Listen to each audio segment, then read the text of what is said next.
সেই বাচ্চাদের আহাজারি, সেই বাচ্চাদের কান্না আমি দেখেছি, এবং আমি চাই না যে তোমরাও তোমাদের কোনো প্রিয়জনকে, আপনজনকে হারিয়ে তোমরাও এরকম ভাবে কান্নায় ডুবে থাকো, শুধু তোমাদেরকে রক্ষা করার জন্য।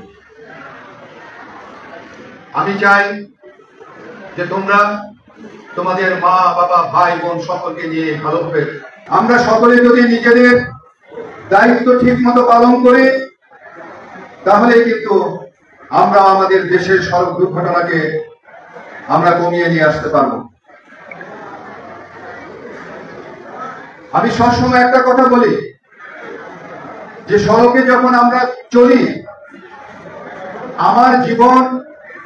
আমার জীবনটা নিয়ে আমি সড়কে চলাচল করি, তো কাজে সেই জীবনকে রক্ষা করার দায়িত্ব আমাকে নিতে হবে। আমাকে যদি দায়িত্ব নিতে হয়, তাহলে প্রথমে কি করতে হবে? প্রথমে আমাকে জানতে হবে যে কিভাবে আমার দায়িত্ব পালন করলে পরে সড়কে আমার জীবন আমি রক্ষা করতে পারব। আমি মনে করি যে প্রত্যেকেই যদি, বিশেষ করে আমরা যারা সড়ক ব্যবহার করি, আমরা যদি চেষ্টা করি, আমরা যদি চাই, আমাদের দেশে অনেক রকমের প্রবলেম আছে, চালকের প্রবলেম আছে, গাড়ির প্রবলেম আছে, নানান রকমের প্রবলেম আছে, সেইগুলো মাথায় নিয়ে আমি সড়ককে কিভাবে ব্যবহার করব, সেটা যদি আমি জানি এবং জেনে তারপরে যদি আমি সড়ককে ব্যবহার করব, তাহলে কিন্তু আমি সড়ক দুর্ঘটনা থেকে আমার নিজেকে রক্ষা করতে পারব। প্রথম যে কথাটি, আমরা অনেকে জানি না গাড়িতে চলার জন্য সড়কের কোন পাশ থেকে গাড়িতে উঠতে হবে এবং কোন পাশ থেকে নামতে হবে। আমরা যত্রতত্র ভাবে গাড়ি যেখানে সেখানে দাঁড় করিয়ে ফেলি এবং সেখান দিয়ে আমরা গাড়িতে উঠে বসি।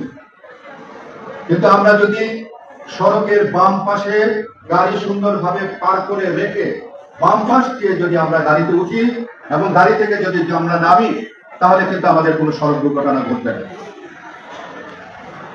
আপনারা জানেন যে ডান পাশে যদি আমি দরজা খুলে যদি গাড়িতে উঠার চেষ্টা করি, তাহলে এবং আমি গাড়ি থেকে নামার চেষ্টা করি, তাহলে আমার পিছন দিকে যে গাড়িটা আসতেছে এবং সেটা কিন্তু আমার ডান পাশ দিয়ে চলাচল করছে, তাহলে কিন্তু আমি বুঝতে পারবো না যে আমার পিছন দিক দিয়ে গাড়ি কোন দিক দিয়ে কত দ্রুত, কত জোরে চলে আসতেছে।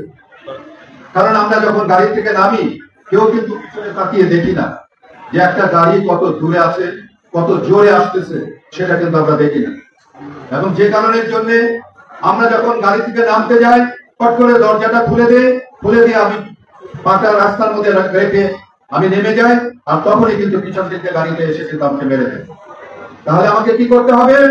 আমাকে সবসময় কিন্তু গাড়িতে সবসময় বাম পাশ থেকে, ফুটপাতের পাশ দিয়ে আমাকে গাড়িতে উঠতে হবে এবং নামতে হবে। আমরা কি এই কাজটি করতে পারবো? আমরা?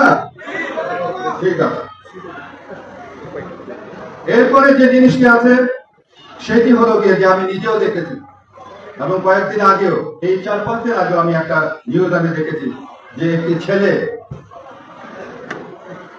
তার মাথাটা গাড়ি থেকে বের করে রেখেছিল এবং সেই ছেলেটি মারা গেছে।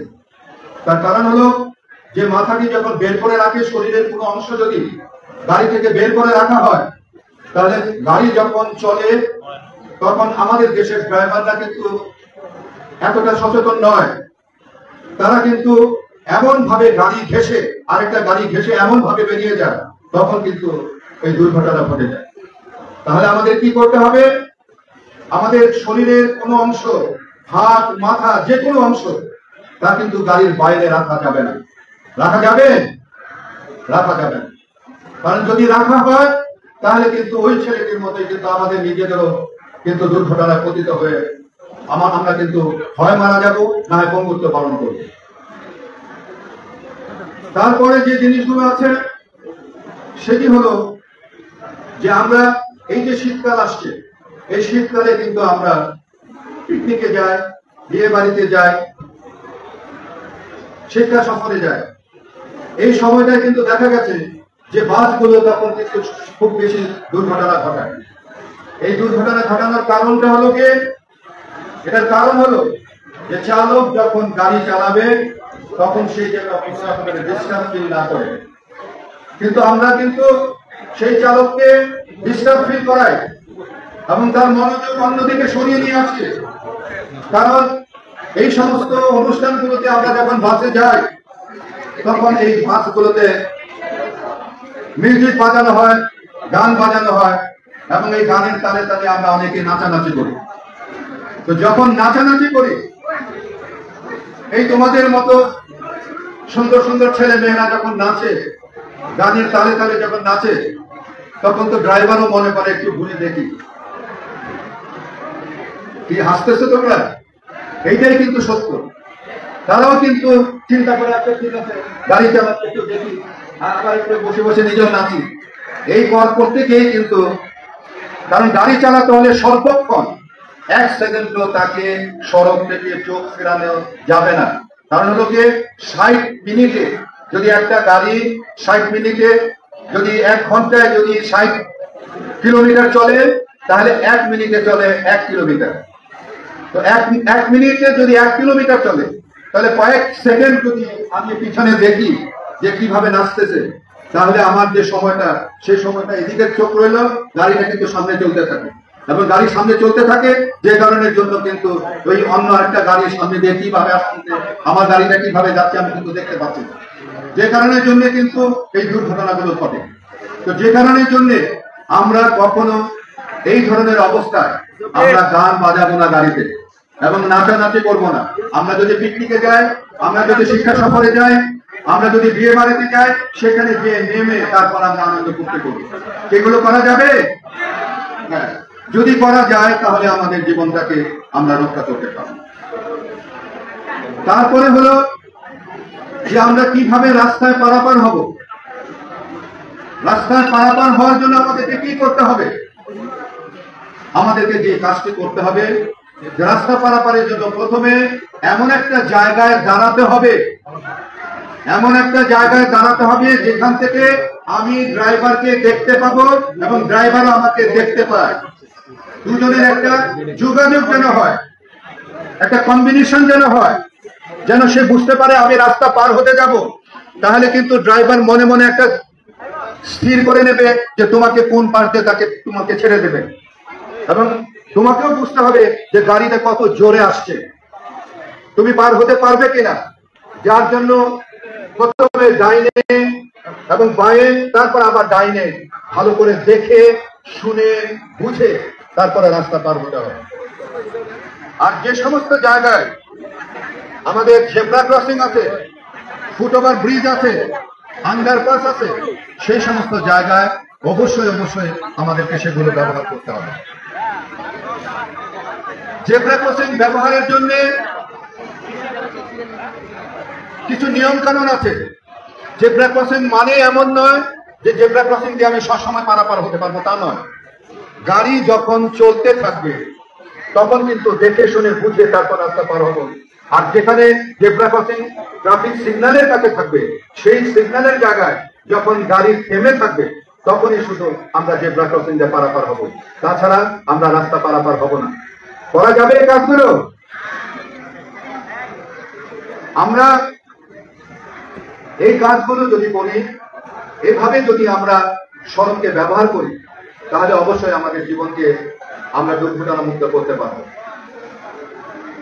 আমি যখন এই আন্দোলনটি শুরু করেছিলাম তখন আমার দুটো ছোট ছোট বাচ্চা ছিল।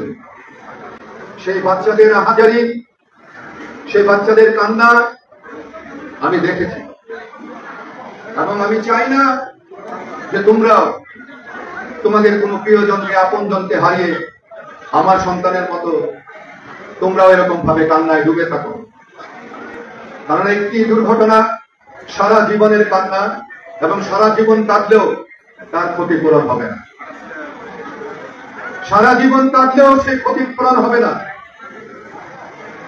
আমার সেই সন্তানরা আজকে বড় হয়েছে, কিন্তু তাদের মায়ের অভাব তাদের কিন্তু পূরণ হয়নি, আজও পূরণ হয়নি।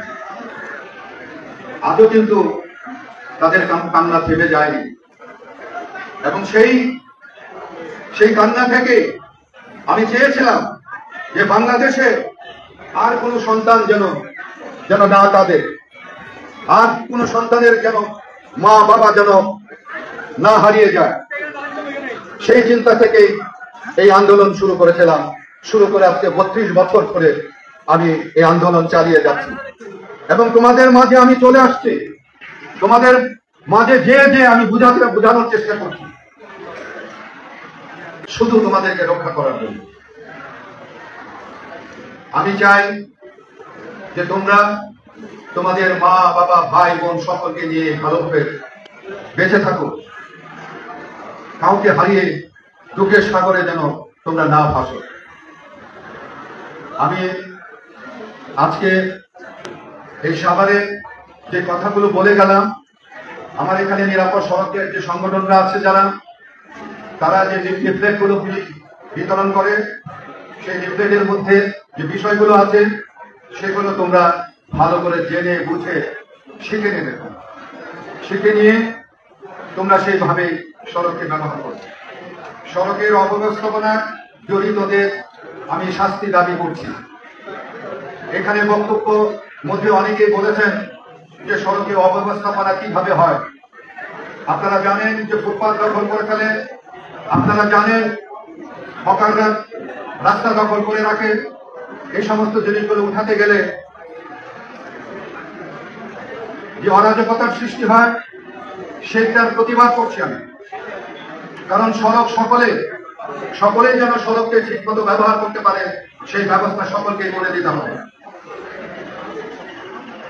যত্রতত্র ফিটনেসবিহীন গাড়ি ফিটনেস প্রদান করা অফিসারকে শাস্তির আওতায় আনতে হবে। রাজনীতিক ও সরকার সদিচ্ছার অভাব দূর করতে হবে। আইন প্রয়োগের ব্যবস্থাপনার অভাব এগুলো দূর করতে হবে।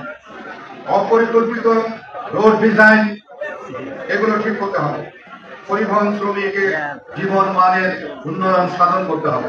কারণ একটা পরিবহন শ্রমিকের জীবন মান উন্নয়ন যদি না হয়, তার নিজের জীবনের মূল্য যদি সে না বোঝে, তাহলে সে কিন্তু তোমার আমার কারোর জীবনের মূল্য কিন্তু সে উপলব্ধি করতে পারবে না।